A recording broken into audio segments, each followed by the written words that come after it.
The gas lamps of Victorian London cast long, deceitful shadows over the cobblestones, mirroring the rigid, unforgiving society within. This is not a world of fairy tales, but a gilded cage where a woman's value is measured in dowry and pedigree. Meet Ilara Vance, a name once whispered with respect among the aristocracy, now spat out as a tragic footnote. At just 30, she is burdened not only by the crushing weight of widowhood but by a mountain of debt, a consequence of her late husband's honest yet naive business dealings. The grief has been compounded by a relentless, chilling cruelty from her former peers, those who now feast on her misfortune. This story begins where dignity goes to die, at a high-stakes, ruthless auction house, the very Sotheby's of its era. Ilara is not here to bid on relics.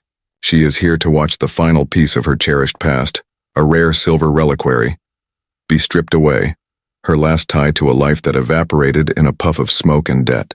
She stands in a room buzzing with opulent cruelty, where the silks and jewels of the society women only magnify the threadbare sorrow of her black mourning dress. The air is thick with the sweet, sickening scent of malice. Every insipid bid by the likes of the venomous Countess Harrington is a knife twist, a reminder that poverty is the only unforgivable sin. The aristocrats are not bidding on the relic. They are bidding on her public humiliation, making sport of her financial ruin. They laugh at her desperate, meager counterbids, turning her profound sorrow into a pathetic parlor game. The auctioneer's gavel hangs in the air like the sword of Damocles, poised to sever the final thread of Ilara's hope and sentence her to social exile and destitution, just as the hammer is poised to fall, just as Ilara is about to break. A fissure rips through the facade of polite cruelty. Enter Lord Caius Blackwood. He is the Magnate, a force of industrial might and legendary ruthlessness, a man whose fortune is so vast, it makes kings nervous. Blackwood is a storm in human form, a figure of dark, intense power who does not beg or negotiate. He commands. His presence alone silences the room, turning the aristocratic hyenas into trembling pups. But Blackwood is not here to save a trinket. He's here to stage a coup. He doesn't just quash the Countess's winning bid. He doubles the debt, extinguishing Ilara's every financial nightmare with a casual toss of banknotes. And then, the ultimate electrifying provocation, he kneels, not as a supplicant, but as a conqueror making an astonishing demand. He offers his name, his empire, his hand, not in love, but in a transaction of profound, shocking respect for the dignity he sees shining through her defeat. Will Ilara accept this pact with the most powerful, most enigmatic man in London, trading her freedom for survival? Will this ruthless magnate's move truly silence the cruel elite? Or is this the beginning of a different, more dangerous kind of captivity? Prepare for the ultimate clash of dignity and power. Do not dare look away until this final electrifying deal is struck and the entire room is silenced. The grand doors of the auction house were less an entrance, and more the jaws of a monstrous, indifferent leviathan, ready to swallow the last vestiges of dignity. Ilara Vance stepped across the threshold, and the very air seemed to recoil. She wore black, the traditional garb of mourning, but on her, the simple crepe was less a symbol of sorrow and more a stark flag of financial defeat. It was a garment too familiar, too worn, contrasting violently with the fresh, costly silks and glittering jewels of the assembled aristocracy. Every whisper was a needle, every polite cough a judgment. These were the people who had toasted her husband's health, who had courted her favor. Now they were spectators at the final act of her ruin, their eyes bright with a hungry, morbid curiosity. Ilara refused to meet their gaze, fixing her attention instead on the raised podium, where the reliquary of Santa Agata rested on velvet. It was small, a miracle of filigreed silver, but to Ilara it was immeasurable. A physical piece of her lineage, a container of memories, the last heirloom that could have kept a roof over her head. Selling it wasn't just a transaction. It was an amputation. The auctioneer, a man whose smile held the false warmth of a predator, introduced the lot. His voice, usually a booming instrument of commerce, took on a patronizing, pitying tone as he mentioned the item's current owner. A piece of great sentimentality, he purred, now offered to satisfy certain unfortunate arrangements. The emphasis on unfortunate was a blow that landed squarely on Ilara's bruised pride. When the bidding opened, the tension became unbearable. Ilara, clutching a small worn purse, her knuckles white, raised her hand. 200 pounds, she managed, her voice a thin wire of desperate hope against the cavernous room. A wave of contemptuous laughter washed over the assembly. The bids should have begun at 500, and everyone knew her offering was nothing more than a plea. Countess Cecilia Harrington, Ilara's former dear friend, leaned forward, her face a mask of faux concern barely concealing a triumphant sneer. 200 pounds? Oh, poor dear Ilara. I shall start at 550, simply so that the unfortunate woman may believe she had a fighting chance. The Countess's words were sharp, public barbs designed to draw blood. The crowd snickered, finding immense entertainment in the widow's plight. This was the true cost of the auction, the erosion of Ilara's very self-worth. Ilara's breath hitched, but she forced herself to stand tall. Do not let them see the tears. Her dignity was the last possession they could not touch. 560, she countered, the small rise in value taking almost every coin she possessed. Her hand trembled as she held the relic's image in her mind. She simply could not let it go to these vultures. Cecilia roared with theatrical laughter, throwing her head back, her diamond earrings catching the light. My goodness, Ilara, such fight for a mere trinket. Very well, 1,000 pounds. And I insist that every penny goes directly to paying off the remainder of your late husband's petty tradesman debts. 1,000 pounds. Let us call it charity. The Countess's implication was clear. Ilara was not just bankrupt. She was dependent on their cruel charity. The auctioneer raised his gavel, a final judge in this court of social execution. Ilara stared at the floor, defeated. 1,000 pounds was a fortune she could never hope to match. The room swam in a red haze of shame. She heard the auctioneer take a deep final breath. 1,000 pounds for the Countess Harrington. Going once? Ilara closed her eyes, preparing for the crushing finality of the sound. The silence in the room stretched, heavy and agonizing, every eye fixed on her broken figure. The humiliation had peaked. The knife was fully twisted. Just as the auctioneer's arm began its descent, a sharp, dissonant sound ripped through the silence, freezing the entire room and Ilara's fate in place. The silence that followed the Countess's triumphant sneer and the auctioneer's suspended gavel was instantly shattered, not by noise, but by an absolute, terrifying absence of sound.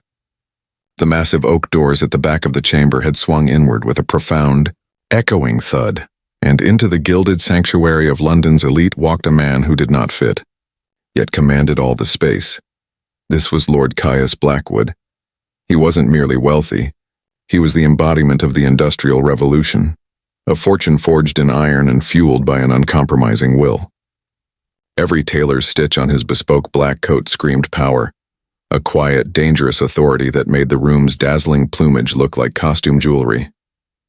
His eyes, the color of deep charcoal, scanned the room, bypassing the glittering rows of aristocracy as though they were furniture, settling instantly, and with unnerving intensity, on the small, isolated figure of Ilara Vance. He did not rush.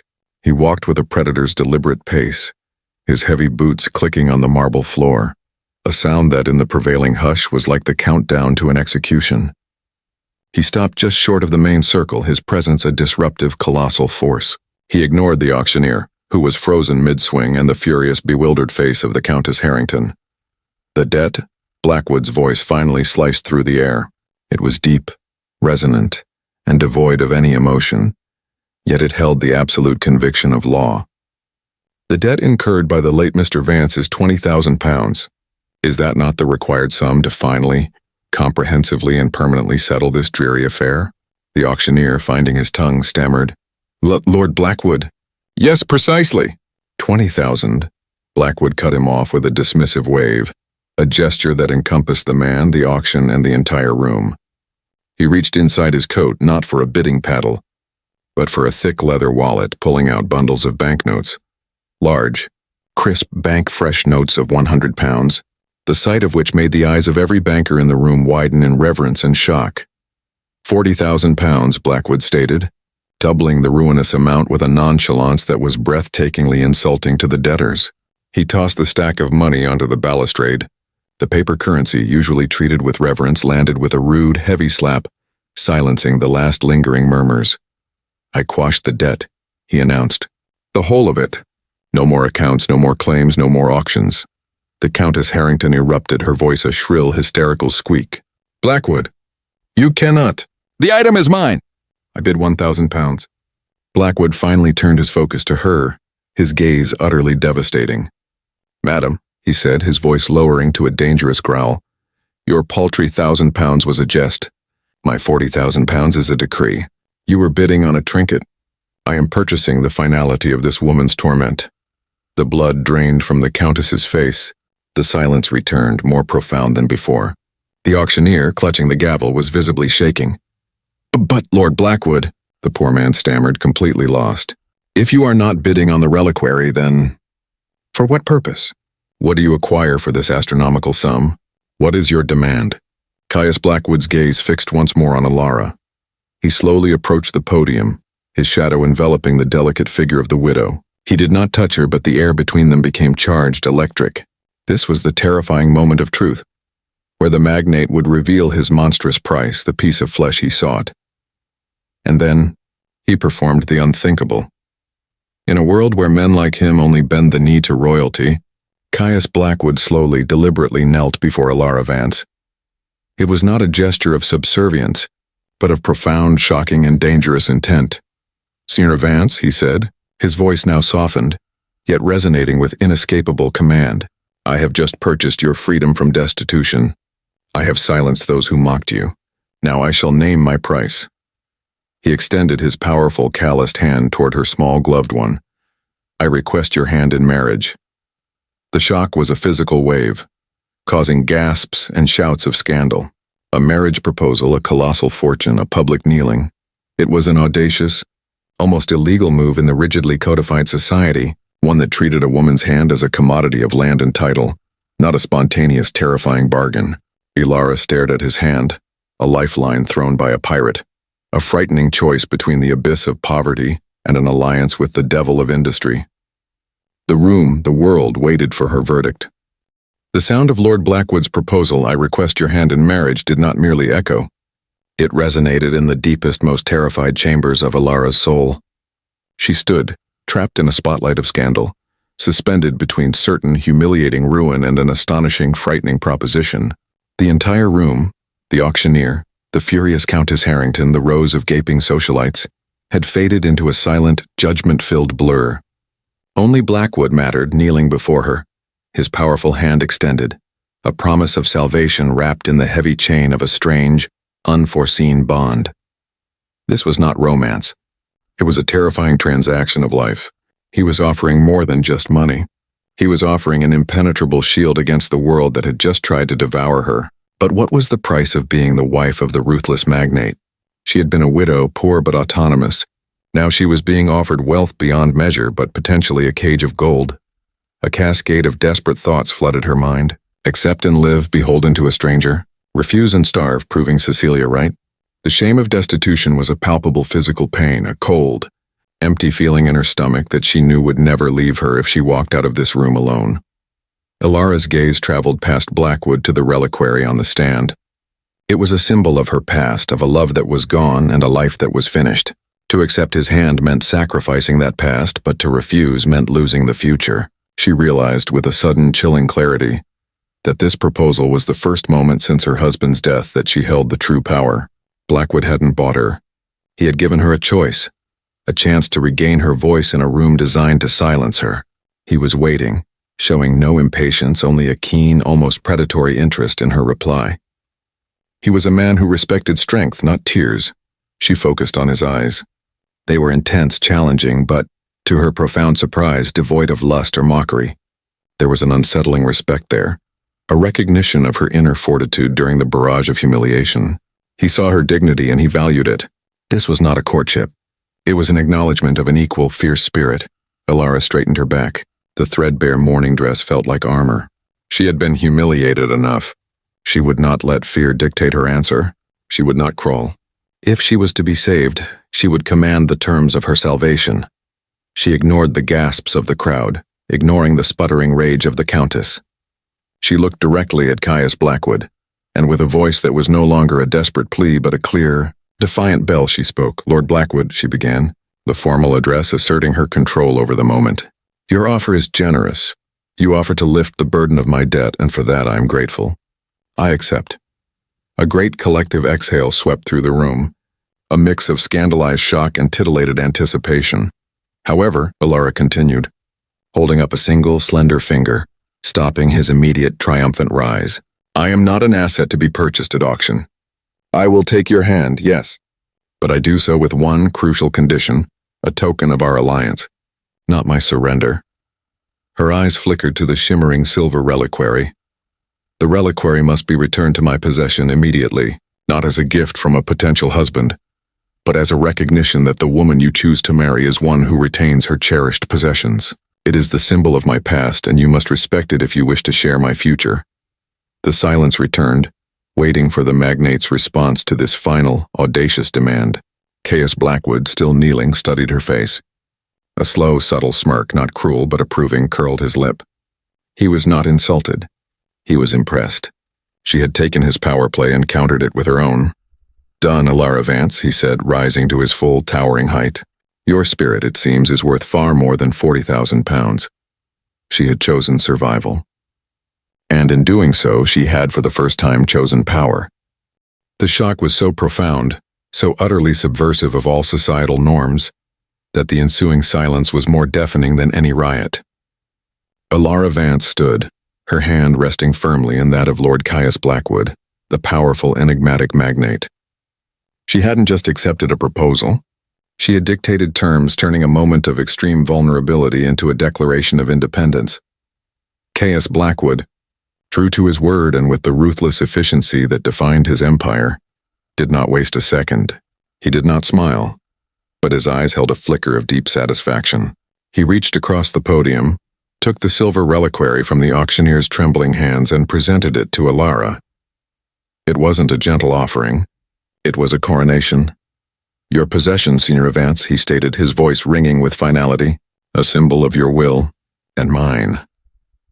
Ilara grasped the reliquary, the cold, smooth silver a grounding contrast to the electric tension thrumming through her veins. This small act, the recovery of her last heirloom, was the perfect, quiet victory over the cruelty of the room. The Countess Harrington, whose face was now a toxic shade of crimson, tried to speak, her voice cracking with impotent rage. This is an outrage, a mockery. You are turning this house of integrity into a farce, Blackwood. Caius Blackwood didn't even grant her the courtesy of a full glance. He simply gestured to the auctioneer. The debt is cleared. The marriage is agreed. The matter is closed. And as for integrity, Countess, Blackwood said, his voice dripping with ice, you clearly confuse the integrity of coin with the integrity of character, and you, madam, are bankrupt on both accounts. The Countess was silenced not by fear but by the sheer, unassailable power of his wealth and his words. Her public humiliation was complete. Her malicious sport turned into her own ignominious defeat. The crowd, the high society that had mocked Ilara, could only watch in stunned, resentful silence.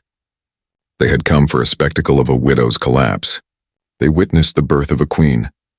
Ilara looked out over the faces, the bankers, the ladies, the rivals. They were paralyzed, their judgment transformed into a bewildered awe. She had been the object of pity. Now she was the object of envy and fear. The silence they now afforded her was the true price of Blackwood's entrance. Caius offered his arm, not with the courtly flourish of a suitor, but with the steady, firm support of a powerful new partner. Ilara slipped her arm through his, the contrast of his immense, industrial strength against her delicate figure, creating a striking visual declaration to the room. Together they turned and walked away from the podium. Their exit was a triumphant march. Every head turned. Every whisper died in the throat. The couple, the proud, resilient widow and the formidable magnate, were now a single terrifying entity that commanded respect, not charity. As they reached the heavy oak doors, Ilara paused. She glanced back one last time at the stunned, defeated assemblage, her gaze lingering on the Countess Harrington. There was no pity in her eyes, only a cool, hard-won vindication. She had survived not through sentiment, but through a daring, high-stakes bargain. On the grand steps outside, the London air felt crisp and cold, a breath of clean reality after the suffocating heat of the auction room. A magnificent dark carriage awaited them. Ilara withdrew her arm and looked up at the man who had irrevocably altered her fate. "Why, Lord Blackwood?" she asked again, her voice low, the full weight of the day settling upon her. "Why me? Why this grand gesture?" Blackwood opened the carriage door, waiting for her to step inside. His expression softened infinitesimally, the closest he had come all day to revealing his motivations. "Because, Ilara," he replied, using her given name for the first time, a sound that felt private and profound. "In that room full of thieves, you were the only one who fought for something priceless, not for money, but for memory. You possess an unbreakable spirit, and I more than anything need an ally with an unbreakable spirit to stand by my side. You didn't just survive their scorn.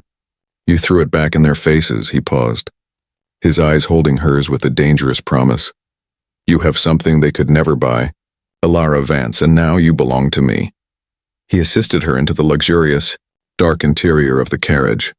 As the doors closed, sealing their extraordinary, terrifying future, the carriage pulled away from the silent, scandalized throng, leaving the aristocracy to choke on their own defeated malice. The iron wheels of Lord Blackwood's luxurious carriage tore through the gas-lit streets of London, carrying Ilara Vance away from her past life and into a future terrifyingly unknown. But as the silhouette of the auction house receded, it was not fear that settled over Ilara, but a fierce, hard-won resolve. The journey was silent yet electric, crackling with the profound tension between two powerful, solitary individuals who had just entered into a life-altering pact. Ilara clutched the reliquary to her breast, its silver coolness a tangible reminder of the condition she had imposed, the small victory that proved she was not a prize, but a partner. She looked across at Caius Blackwood, whose face, illuminated by the passing streetlights, was an unreadable mask of ambition. She was bound to him, yes, but her dignity, unlike her husband's debts, remained intact. She had bartered her hand not for survival, but for the ultimate weapon, his protection and his power. Back in the auction hall, the social order was reeling. The image of the despised widow leaving on the arm of the city's most formidable industrialist would be the new scandal, the new legend. Countess Harrington and her clique had intended to extinguish Ilara. Instead, they had fueled the furnace of her transformation. They had witnessed the ultimate, most dramatic form of revenge. Not a verbal retort, but a complete, audacious change of destiny. Their spite had bought Ilara a seat at the highest table, and their whispers would now be filtered through the chilling reality of Blackwood's might. This is where true drama begins. Not in the rescue, but in the aftermath of the bargain. Ilara has traded her precarious poverty for the complex, dangerous landscape of a strategic marriage. She has gained an empire, but she must now conquer the man who offered it. Is Caius Blackwood a reluctant savior or a subtle manipulator? Does his respect for her dignity stem from admiration, or is it a calculated maneuver to secure the most formidable ally money couldn't buy? The ultimate question remains, can a relationship born from such desperate necessity, defined by a public spectacle of power and defiance, ever evolve into something true? Ilara is no longer a victim. She is a magnate's wife, a title that promises both unparalleled splendor and untold peril. Her fight for survival is over, but her true high-stakes battle for her heart, her identity, and her control has just begun. The London elite is silenced, but the story of Ilara and Caius has just sounded its unforgettable, provocative opening note.